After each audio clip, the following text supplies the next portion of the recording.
I'm Monica Carrillo, and me and my group will be presenting Sports and Politics 20th Century South Africa. The combination of systemic segregation within South Africa and concerted international pressure fundamentally politicized sport by making it an extension of the apartheid state's racial policies. Although racialism in South African sport predated apartheid legislation, the rise of the National Party government in 1948 critically defined the issue through law. Apartheid policy mandated that mixed sport was not permitted under the sponsorship of official organizations, which were granted international recognition. This meant no open trials could select the best sportsperson from the entire community. Instead, competition was limited to only whites. Even before 1948, the practice of racial exclusion was firmly rooted, particularly stemming from the arrival of the British.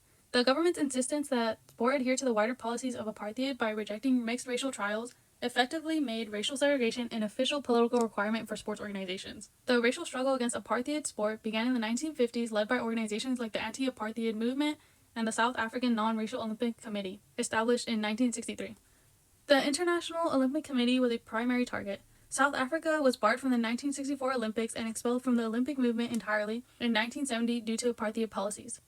International condemnation solidified through key governmental and international resolutions. Governments, international political bodies, and governmental alliances explicitly treated sport as a political tool to fight apartheid, primarily by instituting official boycotts and sanctions, formalizing a policy of international isolation, and leveraging participation in global events to pressure the South African regime. In 1977, the Commonwealth heads of government adopted the Gleneagles Agreement, which recognized that sporting contacts with South Africa tended to encourage the belief that they are prepared to condone this abhorrent policy. Committed member states to take every practical step to discourage contact or competition with South African sporting organizations. The global opposition formalized through significant diplomatic measures. The struggle against apartheid sport was integrated into the broader liberation movement, with the ultimate goal being a radical socio-political change in the country. The Olympics became a critical political stage. The Olympics barred South Africa from participating in 1964 due to apartheid, and as pressure culminated, it led to South Africa's expulsion from the Olympic movement entirely in 1970. The threat of a boycott by 32 nations forced the International Olympic Committee to act, demonstrating the political power of mass government withdrawal. Governments exerted internal political pressure regarding tours involving South Africa. Domestic protests influenced the union to cancel a tour, effectively turning a cultural exchange into a political failure for the apartheid regime. The apartheid government explicitly structured society, including sport, through legislation. As international pressure mounted, the apartheid regime responded with cosmetic reforms of the apartheid system, such as introducing a multinational or otherwise multiracial sport policy backed by expensive propaganda. The International Olympic Committee's pragmatic approach in the early 1990s, led by President Samaranch, was criticized by some non-racial sports proponents for relying too much on politicians rather than on sports organizations, suggesting the political goals of the African National Congress for a swift return to the global stage prioritized over the long-held anti-apartheid sports principle of no normal sport in an abnormal society. The objective of the boycott campaigns was to challenge the status quo by getting these racial bodies expelled and replaced by non-racial organizations. The exclusion of white-only teams from events like the Olympics beginning in 1964 and their eventual expulsion from the Olympic movement in 1970 stripped the regime of this perceived legitimacy. Foreign teams that continued to engage with apartheid sport provided added encouragement and stimulus to racialism, and impeded the efforts of anti-apartheid sportsmen inside the country. The mounting pressures from the boycott forced the regime to respond with cosmetic reforms like introducing a multinational or otherwise multiracial sport policy, often accompanied by expensive propaganda to signal change without dismantling the underlying system.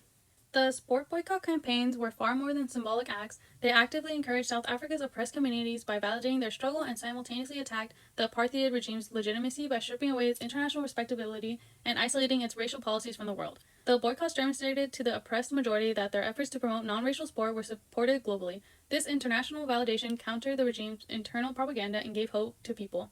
The activists organizing against apartheid recognized that because racial discrimination was woven into all aspects of South African life, including sport, the struggle for non-racial sport was intertwined with the fight for political liberties. Campaigns like the cancellation of the 1970 all-white South African cricket tour in Britain showed activists in other parts of the world that it was possible to stop official contact with apartheid. Alright.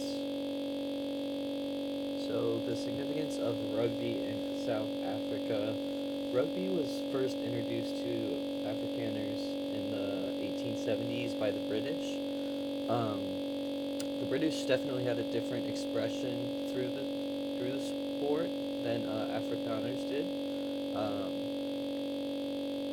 British kind of used it as a way to show sportsmanship and other things like that, whereas Afrikaners kind of used it as an opportunity to, I don't know, kind of show their strength and their, wit and things like that. But rugby quickly became a large part of Afrikaner nationalist culture. It was a way, like I said, to show their qualities. And in a lot of ways, South Africa's national rugby team, the Springboks, which are on that left picture, bottom left picture, they embodied the values of the apartheid state, which is that government, the white minority government that we've learned about. This was a pretty telling quote. Says surveys of white South Africans in the early 1990s showed that many were willing to give up the flag and the anthem, but very few would relinquish the Springbok. So that's to reference to when apartheid was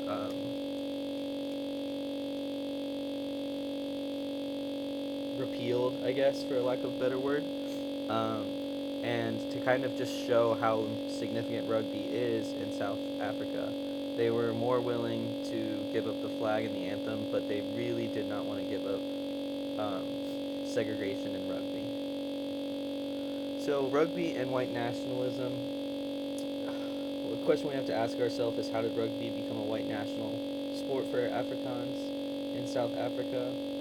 And when it was shown to them by the British in the late 19th century, they were under the thumb of British rule, and we're surrounded by many different Black African tribes. So they kind of developed this siege mentality that really fit well for the mindset you would have during rugby. Fast forward to when they're in a position of power. It kind of showed it was a game. Rugby was a game that was viewed in a very explicitly nationalistic and ethnic term. Um, the British, when the British came, they always pushed their sons towards rugby because it wasn't allowed to be played by black people or lower class whites, and it served as a kind of a symbolic message to signify that you were part of the middle and upper class. And so that kind of idea was taken in South Africa as well. But it also was, like I previously said, kind of had more nationalistic and ethnic terms rather than like a connection to the middle and upper class, but very similar. Um, as I said last slide, it gave them opportunities to show the qualities of ruggedness, endurance, forcefulness, determination. Alright, and so this is just, I'm not going to watch this because I don't, you can watch it if you want. It's a phenomenal little quote, or a little video talking about when Nelson Mandela, in 1995, I believe, wore a Springbok jersey to a South African rugby team, and how he was so emotional, and because of how powerful it was of a scene to see someone like Nelson Mandela wearing a Springbok jersey that represented a lot of negative feelings and negative actions towards black people in South Africa, as a way to kind of reconciliation and moving on and